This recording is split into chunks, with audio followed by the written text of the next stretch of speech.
amenaza tiene un fundamento legal. La declaración de contingencia sanitaria que emitieron, que se publicó en el Diario Oficial de la Federación el lunes por la tarde, dice que es un caso de emergencia sanitaria por causas de fuerza mayor. Esto nos abre otro capítulo diferente en la ley, cuando que la ley nos prevé que en casos de circunstancias de caso fortuito, fuerza mayor, podemos suspender las relaciones de trabajo temporalmente y solo tendríamos la obligación de pagar una indemnización equivalente a un mes de salario base del trabajador, es decir, del salario completo. Entonces, si bien a lo mejor al momento de expresarlo en la conferencia de prensa no fueron puntuales y técnicos en el por qué estaban diciendo que los patrones tenían que pagar el salario completo de sus trabajadores, aun cuando se suspendieran, ahí está el fundamento. Ahora, ¿qué pasó después? Porque esto se está moviendo diario. Pues ayer tuvimos en la tarde un nuevo decreto que, si me permiten, les voy a poner en pantalla para que sepamos todos de lo que estamos platicando. Permítanme un segundo.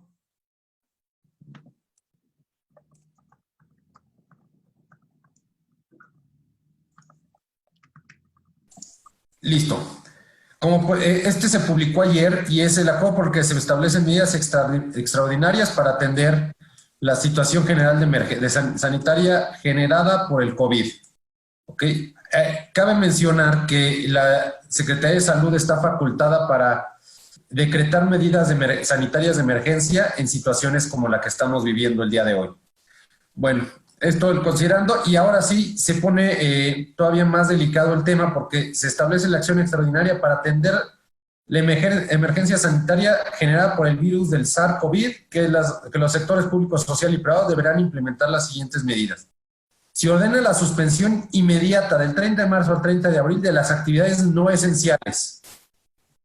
¿Ok? Con la finalidad de mitigar la dispersión y transmisión del virus. ¿Qué significa esto? Que en teoría todas las actividades productivas deberían de suspenderse desde el día 30 de marzo y hasta el 30 de abril. Hay salvedades y aquí nos las ponen, las actividades directamente necesarias para atender la emergencia sanitaria. Y ahí habla de las ramas médica, paramédica, administrativa, apoyo al Sistema Nacional de Salud, etc. También las involucradas con la seguridad pública y protección ciudadana. Y por último, habla de los sectores fundamentales de la economía. Y es ahí donde empieza la duda, sobre todo para nosotros como empresarios o como asesores de empresas, porque en teoría tenemos que parar todo.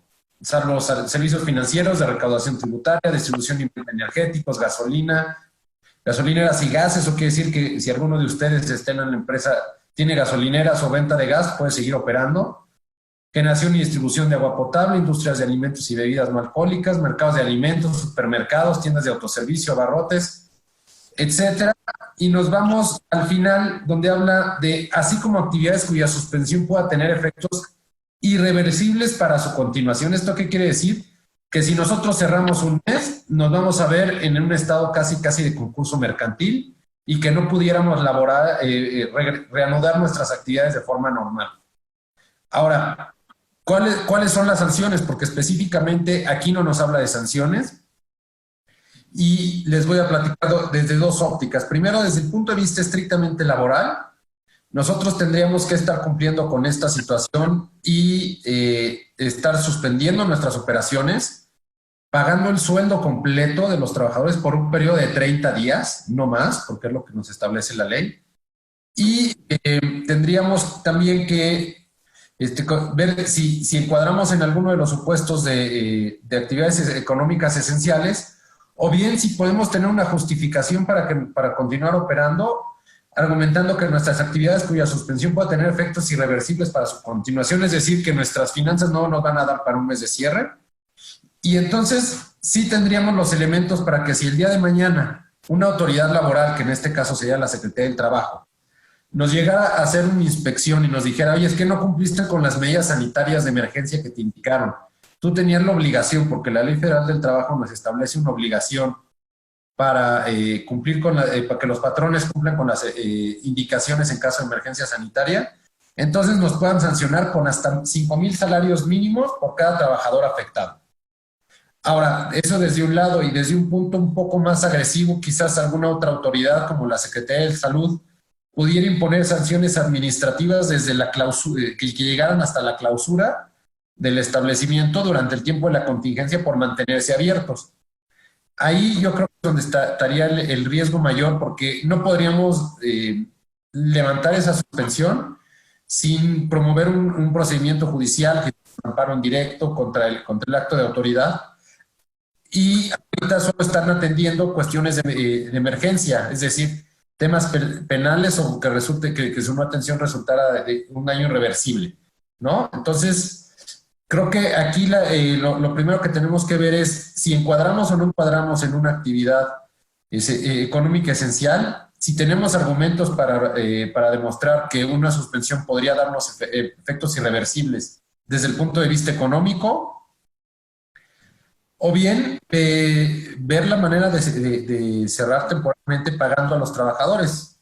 Ahora, podemos buscar algún esquema en el que hablemos de home office, de la gente que pueda hacer home office, y buscar jornadas reducidas para pagarles a lo mejor un 50-60% del salario regular, buscar esquemas a lo mejor de suspensión o solicitarles que hagan permisos con goce o sin goce de sueldo para que los trabajadores se con algo de dinero, pero no con el sueldo completo, y ustedes no se vean tan afectados en sus bolsillos. O sea, creo que lo que tenemos que analizar es qué situaciones, pues, qué situación estamos y económicamente como empresa, qué debemos y qué podemos hacer, y de esa manera ir tomando decisiones para, en la medida de lo posible, afectar lo menos a los trabajadores y afectar lo menos posible también los flujos de las empresas. No sé, Fernando, ¿quieres agregar algo en este punto? Eh, no, me parece muy importante lo que dices. Es una situación complicada en el sentido, ¿me escuchan? Sí. ¿Sí? Complicada en el sentido de que el decreto te obliga prácticamente a cerrar todas las operaciones, pero al mismo tiempo mantener los salarios. Y una de las preguntas que ha sido muy recurrente es, y ahorita lo contestas, ¿es válido todavía en este momento negociar con los trabajadores un retiro, digamos, acordado con un sueldo que a lo mejor no va a ser del 100%? Mira, sí, como bien lo estás diciendo, Fernando, estamos en una situación sui generis, y sí se podría, siempre y cuando tengamos el consentimiento del trabajador y el Claro, trabajador esté consciente de que el hecho de estar ofreciendo esto o solicitando esa pago reducido aislado, por esta situación extraordinaria, atiende a que el día de mañana va a poder regresar a trabajar y va a tener un sueldo normal porque la empresa va a sobrevivir. O sea, aquí estamos en una situación en la que tenemos que, si no negociamos con el trabajador, quizás no vaya a haber fuente de empleo para cuando se acabe la contingencia, ¿no? platica, platicábamos el viernes con Diana justamente acerca de este punto, de la importancia de cómo comunicarlo a los empleados, porque no es lo mismo decirle a un empleado, ¿sabes qué? Son 50% de tu sueldo y si quieres, a sentarlos, negociar, explicarles cuál es la situación, que como bien dices es una situación totalmente fuera de lo convencional. Y entonces en este sentido podemos todos acordar, porque todos tenemos que empujar el barco hacia el mismo lado, porque si no a todos nos podemos ver perjudicados. Correcto. Y como bien dices, y como nos comentó Diana el viernes que platicamos, lo importante es la comunicación y la forma en la que se transmite el mensaje en estas situaciones, ¿no? Al final del día todos queremos seguir con trabajo, todos queremos que nuestras empresas sobrevivan esta contingencia, y pues para ello hay que hacer sacrificios, y los sacrificios van a tener que venir de todos lados. Ahora, pudiéramos enfrentarnos a que un trabajador no quiera y nos vaya y nos denuncie. el día que se abran operaciones tanto de la Junta como de la Secretaría del Trabajo. Ese es un riesgo que pues, siempre vamos a estar expuestos, y por eso les decía hace un momento que con base en la información que ya tenemos, pues tenemos que definir qué es lo que podemos y hasta dónde podemos llegar, y qué riesgos son medibles o medidos y podemos correr y qué riesgos no. Que a lo mejor podríamos decir, bueno, no quiero correr ningún riesgo, pero si yo paro mi operación y le pago a todos mis trabajadores el 100%, pues el 1 de mayo yo ya no puedo operar porque yo no voy a poder abrir. Claro. Aquí nos pregunta Ileana Reyes si este acuerdo entre patrón y trabajador debería ser presentado ante la Junta de Conciliación y que si no tenemos relaciones colectivas, debería ser un acuerdo individual. Sí, mira, si tenemos un contrato colectivo de trabajo, el acuerdo o el convenio de suspensión, reducción de jornada, paro técnico, tendría que ser negociado y ratificado con el sindicato, ¿no? Ahora, la ley nos dice que en estos casos cuando hay contratos colectivos, el convenio debe de ser aprobado y la suspensión de labores sancionada por la Junta. El tema práctico ahorita es que no hay juntas operando, entonces Claro. pueden aprobar. Ahora, cuando estamos hablando de un tema de relaciones individuales, yo considero que es un tema equiparable al tema de suspensión colectiva por caso fortuito o fuerza mayor, y en estricta teoría el convenio también lo tendría que ratificar la Junta. Pero al final del día, ante la situación que estamos, la recomendación sería, vamos a hacerlo privado, o bien ante un fedatario. Podría ser solo para efectos, el fedatario no es autoridad laboral, solo da fe de que se está celebrando el convenio y que las firmas son, de que las personas que comparecen efectivamente son quien dicen ser y que las firmas son fidedignas. Nos daría mayor fortaleza, digamos, en caso de un conflicto laboral en un futuro, para que no nos negaran una firma, la autenticidad de una firma, pero en estricta teoría, para efecto de la validez que estaríamos buscando, no sería equiparable hacerlo ante notario que ante la Junta. No sería equiparable. No, o sea, siempre va a ser bueno porque te va a dar una mayor certeza jurídica por la fe pública que tiene el notario, pero al final del día el notario no puede, dentro de sus facultades, no está a revisar la validez o que no existan cláusulas contrarias a los derechos laborales. No sé si me explico. Sí, claro. Pues me queda claro. ¿Cuál sería la previsión? ¿Qué se está esperando después de este decreto que tiene un término de un mes? ¿Qué viene? Pues mira, yo creo que tanto el gobierno como todos los particulares estamos esperando que el 1 de mayo podamos todos hacer nuestra vida normal. Eh, y si eso, bueno, ese sería el mundo ideal. Si no, pues yo creo que tendríamos que prepararnos para una situación quizás un poco más adversa, donde tengamos que seguir con este cierre, y quizás sea un momento para que nuestras empresas tengamos que analizar, pues, temas quizás de recortes o reestructuras para poder sobrellevar la situación de emergencia. Digo, no me gusta nunca hablar de estos temas porque siempre es más grato platicar de nuevas inversiones y de expansión de empresas o de contrataciones de nuevos empleados, pero también en situaciones adversas, pues hay que considerar quizás ese punto como una opción o alternativa que pudieran tener. Ok. Oye, nos pregunta también Carlos, Carlos Santos, que si los insumos, bienes y mercancías esenciales, el anexo que llegó de insumos, bienes y mercancías esenciales, tú tienes el listado oficial y se lo puedes hacer llegar por correo. Mira, tengo el listado a manera de proyecto. Me parece que este es el que se publicó, pero con mucho gusto se los comparto. Si me mandan el correo electrónico en el chat, con gusto lo comparto. Ok. Dice otra pregunta, nos pregunta Francisco, si ya se negoció con los trabajadores establecer únicamente una media jornada y por lo mismo medio salario, ¿qué documento te puede servir como para proteger al patrón? La carta está firmada ante notario. Un convenio de modificación temporal de condiciones de trabajo, es, digamos, sería el título del documento idóneo. En ese Convenio. documento se plasma, existe una relación de trabajo, ambas partes están de acuerdo en suspender o reducir la jornada y por lo tanto reducir el salario por un periodo de 30 de marzo al 30 de abril. Ese sería el documento idóneo y desde luego firmando en notario mejor. Ok. Nos pregunta Cristina, ¿qué se debe o qué se puede hacer para cuando una empresa ya no tiene liquidez para el pago de la nómina y esta llega a un acuerdo de los trabajadores para que trabajen 50% y pagarles el 50%? Es lo mismo, ¿verdad? Es Sí, la sí, misma sí. pregunta. Este, La, la misma Alfonso pregunta. nos pregunta, para definir si somos una empresa cuya actividad es prioritaria, nos debemos apegar a la actividad económica expresada en el acta de Hacienda. En el caso de ellos es comercio de productos farmacéuticos y naturistas.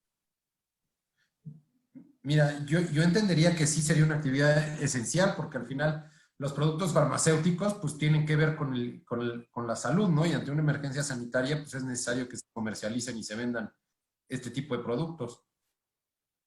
Ok. Oye, hay varias preguntas en relación al home office. Esta modalidad a la que estamos atendiendo todos aquellos que tenemos posibilidad de, con nuestra computadora, acceso a Internet, seguir manteniendo en la medida de lo posible el trabajo en marcha. En cuanto al home office, ahí no hay ninguna limitante. Obviamente tú puedes seguir trabajando desde tu casa. Esto es más como un compromiso, digamos, personal, profesional y ético. ¿Cómo aplica el home office? Porque tú te puedes ir a trabajar y puedes decir, señor patrón, con permiso, hay un decreto, yo me tengo que ir a mi casa. ¿Están obligados a trabajar desde casa o no? Sí, de hecho, en el acuerdo del 30 de marzo, que se publicó por la tarde, o sea, una de las indicaciones es que la actividad productiva que pueda seguir en trabajo remoto o home office debe de seguir así para evitar la afectación a la empresa o efectos económicos adversos. Es decir, si la naturaleza de tus funciones permite haciendo home office y que realmente no necesitas estar en piso o en planta, desde luego que tienes que estar trabajando al 100% y al full como si estuvieras en el escritorio. Y también, eh, en cuanto al home office, también aplica que tú puedes negociar, ¿cierto? Sí, ahora también puedes decir, bueno, vas a hacer home office, pero te voy a poner una jornada reducida porque si bien tú sí puedes continuar trabajando normalmente, pues el negocio está, digamos, trabajando, como dicen coloquialmente, a medio gas. Entonces no vamos a necesitar que estés al full como normalmente, nada más te vamos a pedir que estés al 50% de lo que está, de las horas que estás invirtiendo de forma normal en tu trabajo. Y entonces ahí puedes negociar una jornada reducida. Si le vas a dar la misma carga de trabajo que tiene normalmente en un home office, no podría reducirle la jornada porque al final del día él te va a estar entregando los mismos resultados que si estuviera en su, que si estuviera en su oficina. Esto no va en función también de los ingresos. O sea, a lo mejor una empresa, supongamos un despacho de contadores o un despacho de ingenieros, arquitectos, lo que quieras. Ajá. Por causa de esta situación, el trabajo baja, aunque, o a lo mejor el trabajo se sigue manteniendo, pero no estamos percibiendo los mismos recursos porque el flujo se va a atorar definitivamente. Entonces, independientemente de que el home office esté realizando el 100, puede haber la posibilidad de negociar. Digamos, la negociación siempre está abierta. Sí, claro. Sí, siempre va a haber una posibilidad de negociar y pues atendiendo a las circunstancias de cada una de las empresas. ¿Ok? El, a lo que yo me refería, pues básicamente es, si tu empresa no se está viendo afectada, estás trabajando igual, estás recibiendo el mismo flujo de trabajo, ingresos, etcétera, no puedes reducir la jornada.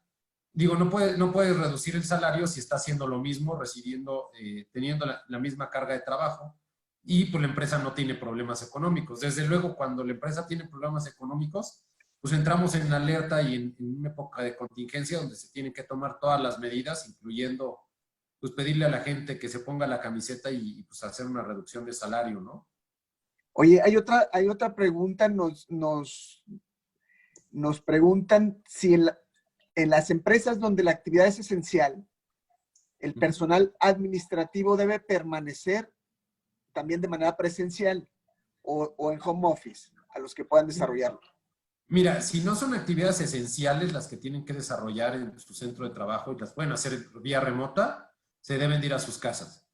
Si necesitan estar ahí para la viabilidad de la operación en el centro de trabajo, entonces sí tienen que ir a presentarse a trabajar. O sea, por ejemplo, si tienes una contadora que hace cuentas por pagar y cuentas por cobrar, realmente ella sí la puedes mandar a hacer home office, no necesita estar. Pero Claro, si ahí tienes... habría que también tener cuidado al firmar una carta responsiva sobre el equipo que pueda llegar a necesitar en su casa, ¿no?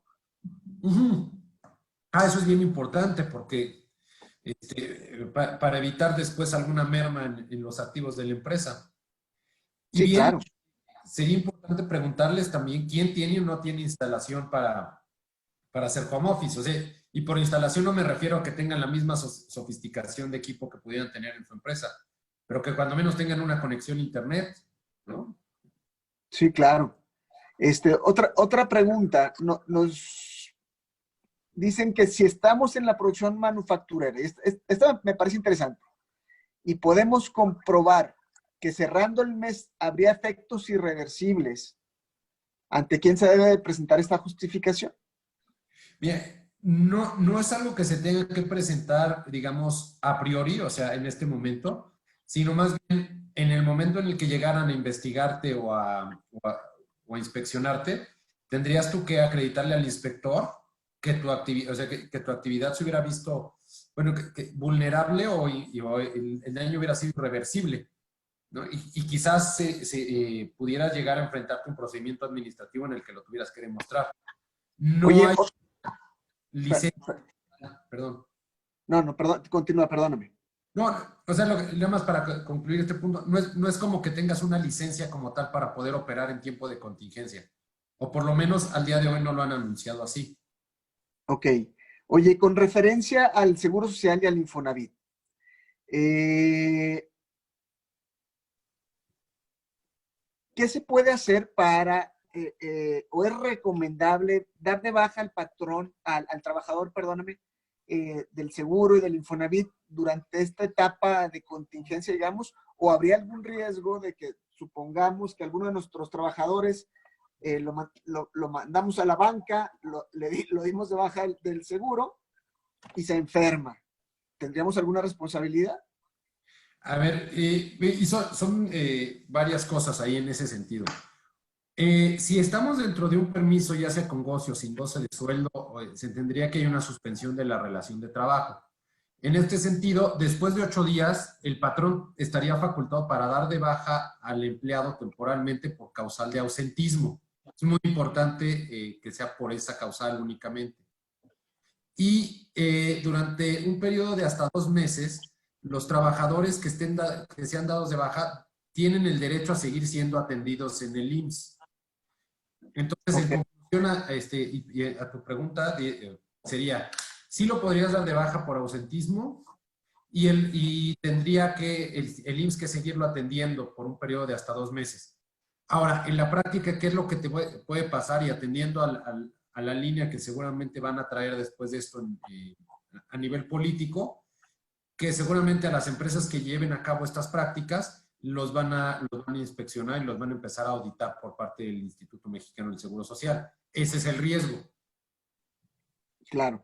Oye, una pregunta muy interesante que nos hace Andrés Vial, nuestro amigo desde Chile. Eh, ¿Cómo se ha solucionado el tema de la seguridad de los datos al trabajar desde la casa? Ya que los medios de resguardo en los equipos pueden ser menos robustos que los de la empresa. Este es un tema muy interesante. Este, ¿qué recomendación tienes? Y aquí, perdón, le voy a abrir también el micrófono a Adriana Peralta, si nos escucha, para que nos comparta lo que opina de este tema. También, Adriana, te invito también a responderle a Andrés si nos estás escuchando. Claro que sí los escucho. Buenos días a todos. Y Gracias por la invitación, pero no sé si antes quisieran decir ustedes algo y yo entro, ¿Tú como No, ustedes. cómo adelante, lo ves, Jaime? Adriana. No, si Muchas quieres, gracias. Gracias.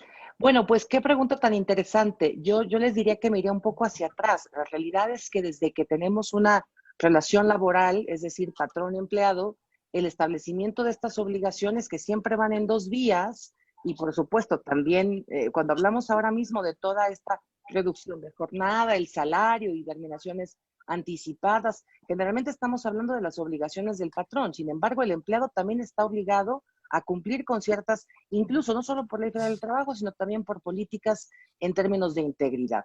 Lo que tiene que ver con la Ley Federal de Protección de Datos en posesión de particulares, que es la Ley de Protección de Datos en México y que es muy semejante porque al final nace de una inspiración genuina de la legislación española, pues bueno, sí nos obliga como empleados a también acatar ciertos controles. La realidad es que hoy en México aún estamos en pañales para lo que hace a la seguridad digital.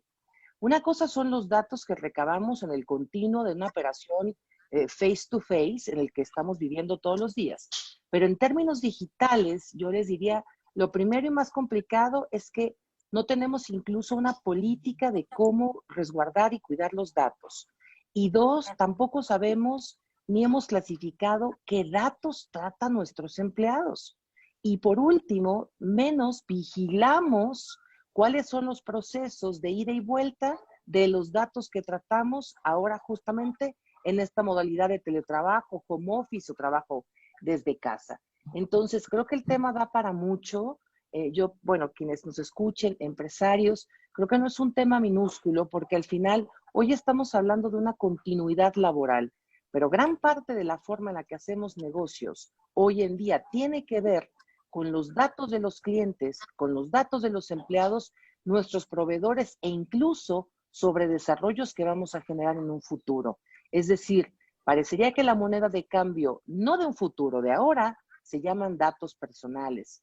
Entonces, la forma en la que estamos, insisto, estableciendo controles con políticas, capacitaciones y cómo clasificamos y vigilamos el tratamiento de estos datos, creo que nos va a dar en buen resguardo la forma en la que hacemos home office o teletrabajo. Gran parte de la reticencia del patrón a que trabajemos desde casa tiene mucho que ver con esta falta, aparte del liderazgo, por supuesto, a esta parte de no te veo, no sé qué estás haciendo, y entre ellos en esa desconfianza a la forma en la que tratas los datos. Totalmente de acuerdo. ¿Cómo ves tú, Jaime? no, completamente de acuerdo y nada más ahondar un poco en el tema de que los trabajadores tienen la obligación de conservar la información, de conservar la información y guardarlos.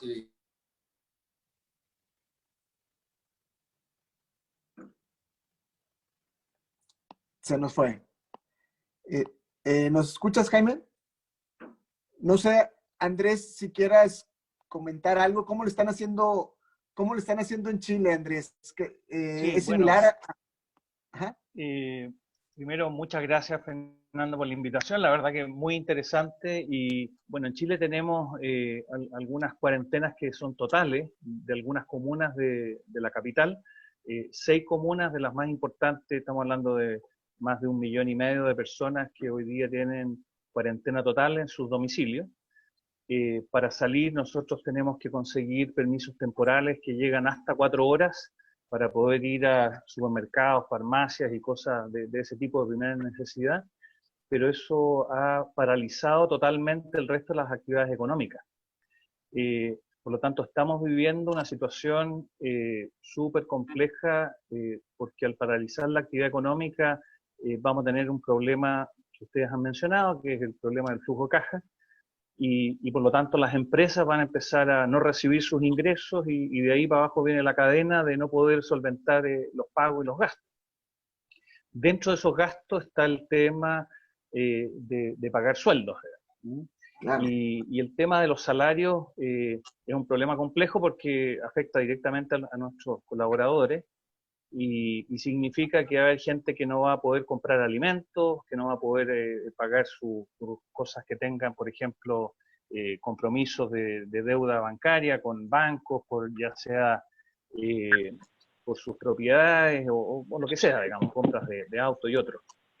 Desde el punto de vista de lo que es la protección de los datos, yo no soy un experto, pero de lo que he escuchado, lo que están haciendo algunas compañías es tratar de basarse en sus comunicaciones en algunas plataformas de empresas multinacionales.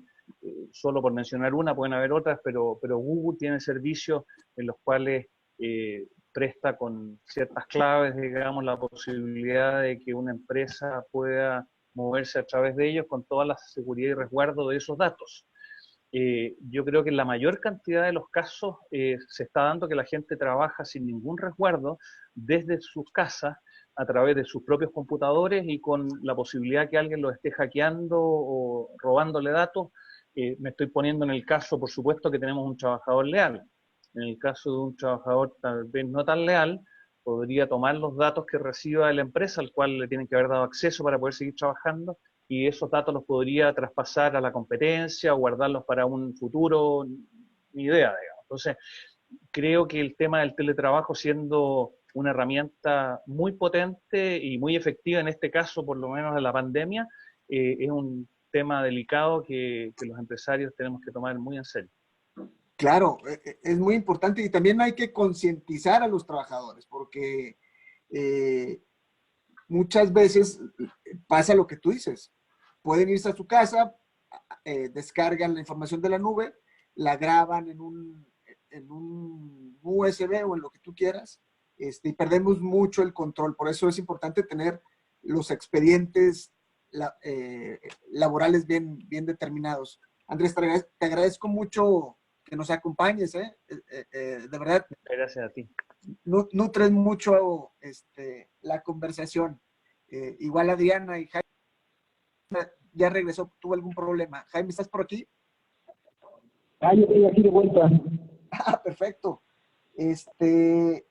Oye, para cerrar, ¿cómo podemos cerrar un poquito la plática del día de hoy? Yo, perdón que interrumpa, solo quiero hacer una propuesta que si tú la consideras positiva, podemos tratar de incorporarlos a ustedes. Nosotros en Santiago y en Chile estamos haciendo algunas cosas parecidas a estas, y si quieren podemos colgarlos de una que vamos a hacer en las próximas semanas. Hay un tema que se transformó muy importante en los empresarios, que se refiere al tema de la muerte. La muerte se nos aproxima y principalmente a la gente de mayor edad, por lo tanto los que son patriarcas hoy día de las familias empresarias, y vamos a hacer una serie de cosas partiendo por lo que se llama el testamento, que por ser algo tan simple mucha gente simplemente no lo tiene. Claro. Y con el testamento no solamente hay temas de ordenarse como familia empresaria, sino que hay temas tributarios. Hay temas qué pasa con la sucesión, a quién le voy a dejar toda la parte administrativa, quién va a seguir con los negocios. Entonces nosotros hemos preparado, y estamos en eso, un webinar donde vamos a hablar del tema del testamento. Obviamente las leyes chilenas pueden diferir algo de las mexicanas, pero yo creo que tendremos muchas cosas en común y podemos hacer dos cosas. Una es que se cuelguen los que quieran de eso, los que ustedes nos avisen, los invitamos cordialmente. Y lo otro es que una vez que lo grabemos, lo podamos enviar para que ustedes hagan lo propio con algún abogado local. Perfecto, claro que sí, Andrés. Cuenta con ello. Para quienes nos escuchan, Andrés es presidente de la Federación Chilena de Empresas Familiares.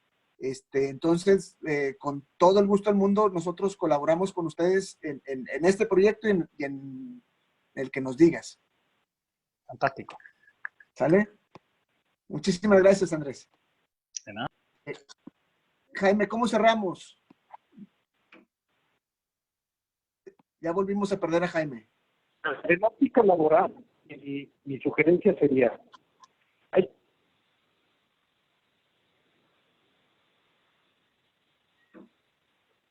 híjole, estamos teniendo ahí alguna complicación en el audio.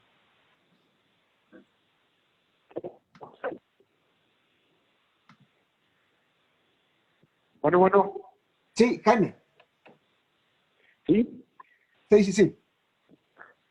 Víctor, mira, como conclusión sería, hay que analizar cuáles son nuestras actividades. Si podemos encuadrarlas en una actividad esencial, podríamos seguir operando. Si no, pues creo que tenemos que estar cuanto antes para evitar una sanción que sea administrativo laboral más adelante. En cuanto a las negociaciones que tengamos con los trabajadores, pues de la forma de la comunicación en la que les digamos por qué estamos solicitándoles su apoyo para una jornada reducida, un reducción temporal del salario o el permiso con o sin goce de sueldo o con una parcialidad del sueldo, atendiendo esta situación de emergencia. Creo que eso va a ser lo más importante y desde luego tenemos que, decisiones que tomemos van a ir enfocadas a continuar con nuestros negocios y continuar con las fuentes de empleo de las personas a las que en estos momentos le estamos pidiendo su apoyo. Perfecto. Jaime, hay muchas preguntas todavía. Se nos complica el tema de los tiempos porque sé que andamos todos a marchas forzadas con esta situación. No sé si nos puedas dejar un correo para quien tenga todavía dudas, si nos haces favor de responderlas. Sí, claro. Mi correo es jrodríguez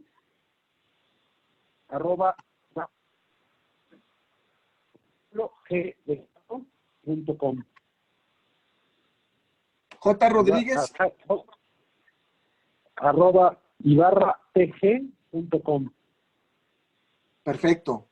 Si me pudieras muchísimo. hacer favor de compartirlo en el chat, es que me falló, me traicionó el internet y entonces estoy conectada por teléfono. No Okay. tengo acceso al chat. Claro que sí. Ahorita lo pongo en el chat.